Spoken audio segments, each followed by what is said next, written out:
Sebelum kalian melanjutkan menonton, jangan lupa klik tombol like, share, subscribe, and comment. Terima kasih.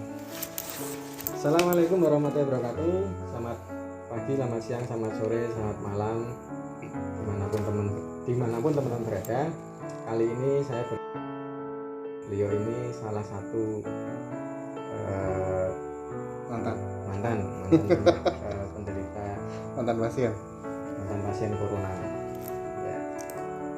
Gini Om, jadi cerita singkat aja awalnya bagaimana sampai panjenengan ini dinyatakan sebagai penderita COVID-19. Singkat aja Om. Oke. Selamat malam teman-teman semua ya. Saya sedikit berbagi cerita ya tentang pengalaman ya. Saya juga nggak menyangka kalau saya kena COVID atau yang disebut dengan corona ya.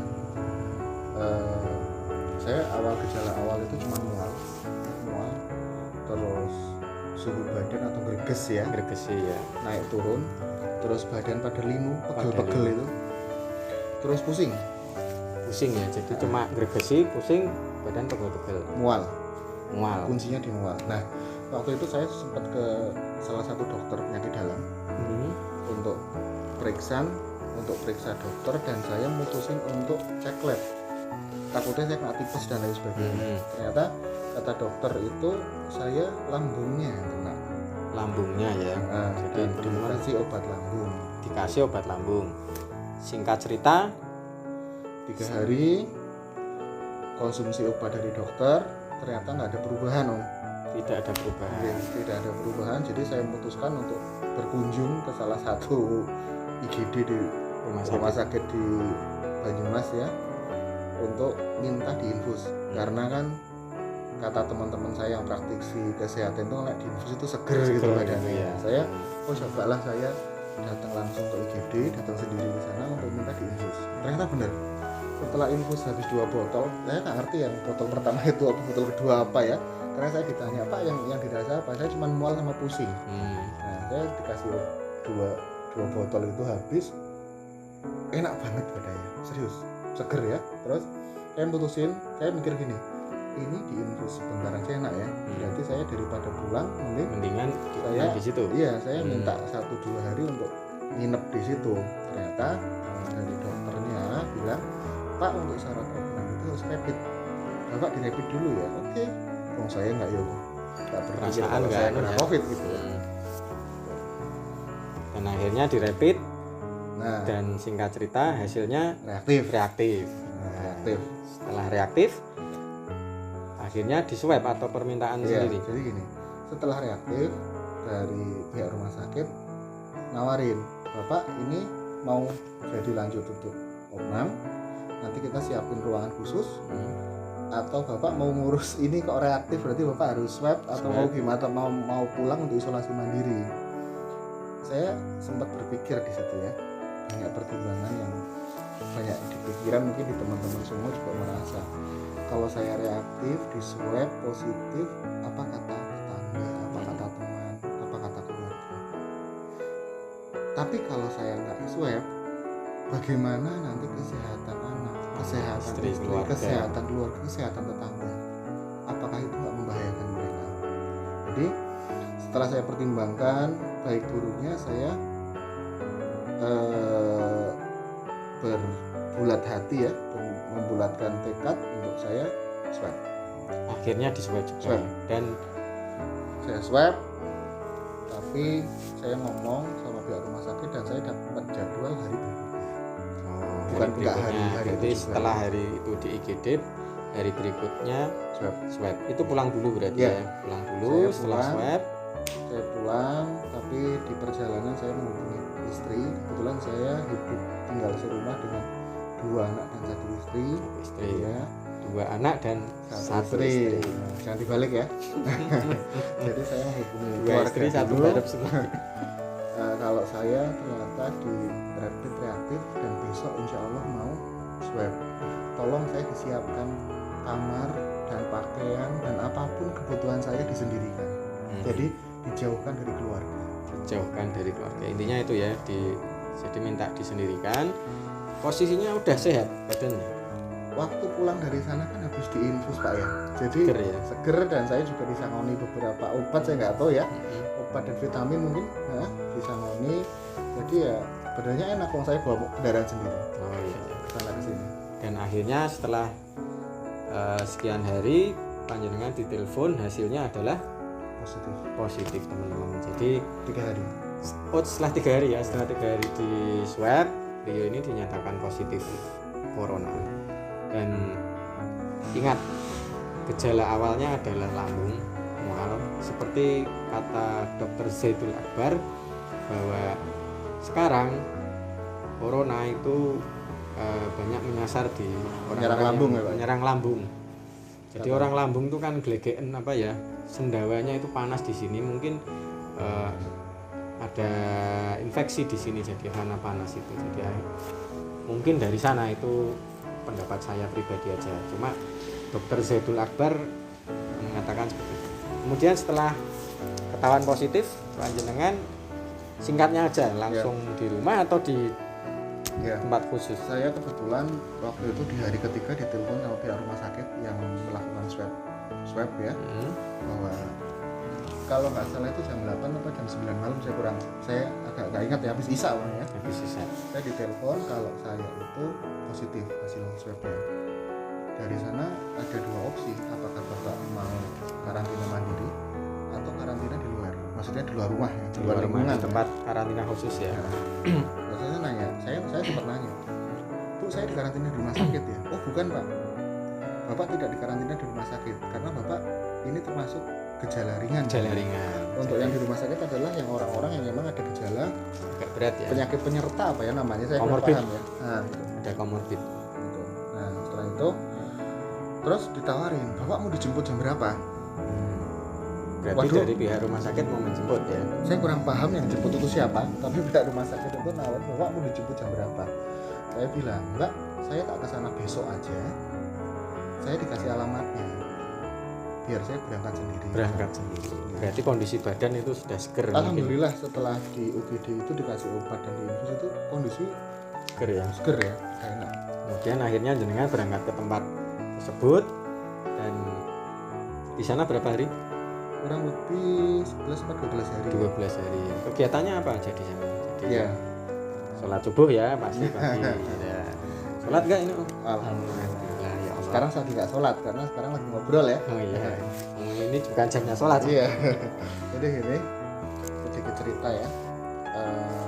Saya waktu ditelepon juga agak sedikit shock ya, karena pastinya yang pertama itu saya kok positif ya kan. Yang saya pikirkan itu bagaimana dengan anak dan istri saya di rumah, ya kan. Terus ya shock yang kedua, yang ditunjuk tempat yang di Batu Raden itu bukan rumah sakit tapi sebuah hotel. Sebuah hotel, masya Allah. Ternyata ada di hotel ini beliau ini karantinanya. Karena di hotelnya loh, kok gini? Mantap, gitu. Lur. Terus alhamdulillah waktu itu saya langsung koordinasi dengan pejabat terkait, dalam hal ini RT RW ya di sini ya. Kalau saya ngasih tahu kalau saya itu positif, saya titip keluarga saya, sama tetangga juga saya ngomong baik-baik. Dan alhamdulillah luar biasa untuk tetangga-tetangga sini luar biasa, bantu anak istri saya yang isolasi mandiri juga ya. Selama saya di karantina itu mereka membantu full ya, dari makanan, jajan, obat dan macem-macem ya, semua dibantu sama keluarga, sama tetangga dan dari pemerintahan desa. Alhamdulillah, terima kasih ya. Terima kasih Pak Lurah Desa Klahang, terima kasih Pak RT 69 dan Pak RW 9.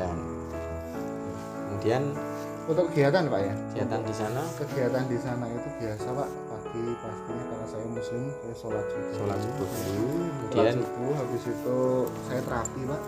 Terapi yang diajarkan sama petugas yang di sana ya, ya petugasnya saya kurang paham Bapak itu dokter apa ya, karena petugasnya banyak dan pakaiannya hampir sama semua. Hampir sama ya.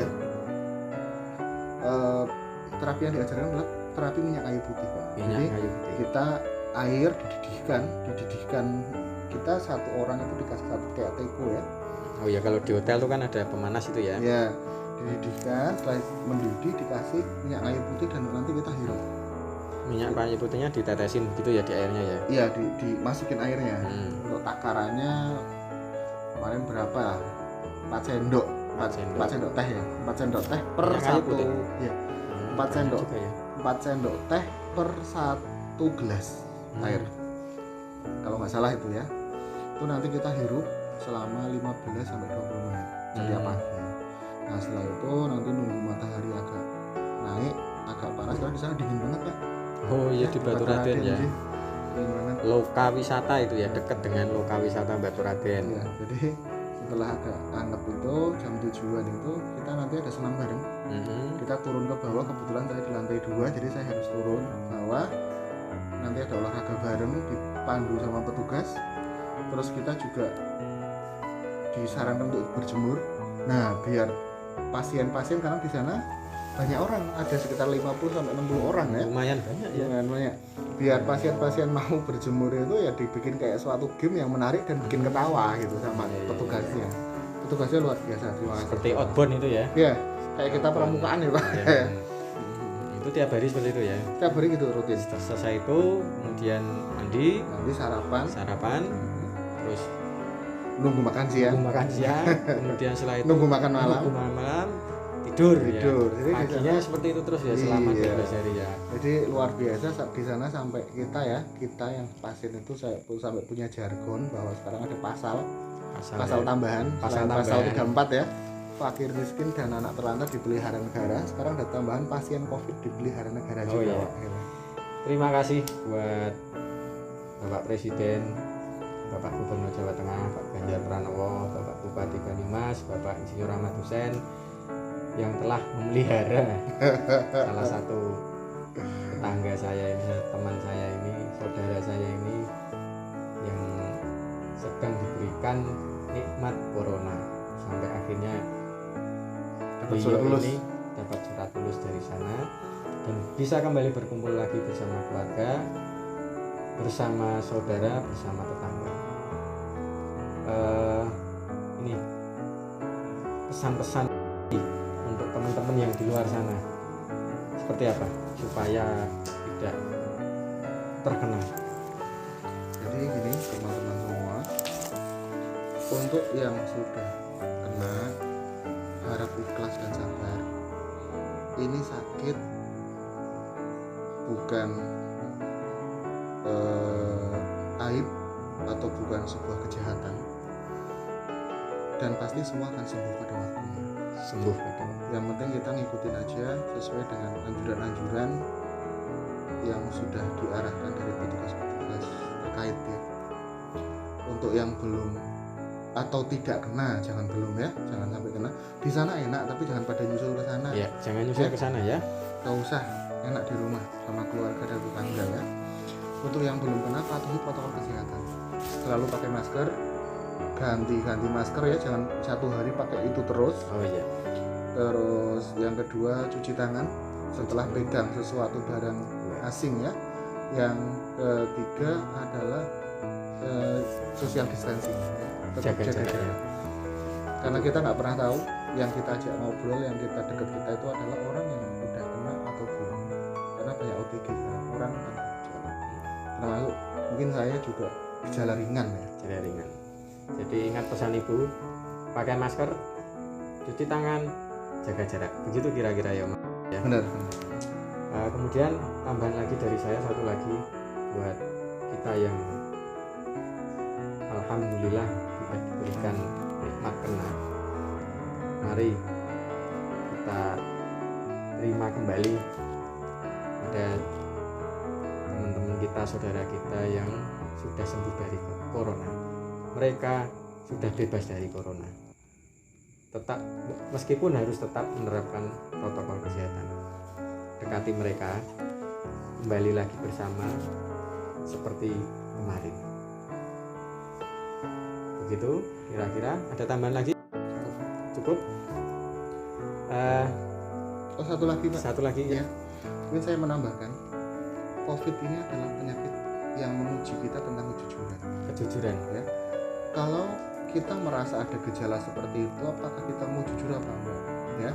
Yang pertama, ketika kita bohong, orang lain tuh nggak tahu toh, ya. Orang lain nggak tahu, tapi banyak yang akan dirugikan atau mungkin membahayakan banyak orang, membahayakan keluarga juga. Tapi kita kalau jujur, ya, berarti itu cukup di kita. Jangan sampai menyebar ke orang lain, keluarga ataupun teman atau tetangga. Mungkin itu ya. Ya teman-teman, kalau ada yang memiliki gejala seperti yang beliau rasakan, teman-teman segera periksa. Dan kalau ternyata dinyatakan dirapid misalkan, dinyatakan reaktif, teman-teman jujur pada diri sendiri, jujur pada orang lain, supaya penyakit ini tidak menyebar. Kira-kira seperti itu ya. Oke, sekian dulu obrolan kita malam ini. Mudah-mudahan bermanfaat buat teman-teman dan bisa diambil hikmahnya, dan semoga kita terhindar dari corona dan corona ini segera selesai dengan datangnya vaksin. Mudah-mudahan semua diselamatkan. Kita minta doa sama Allah supaya dijauhkan dari corona. Selamat malam semuanya. Assalamualaikum warahmatullahi wabarakatuh. Waalaikumsalam warahmatullahi wabarakatuh.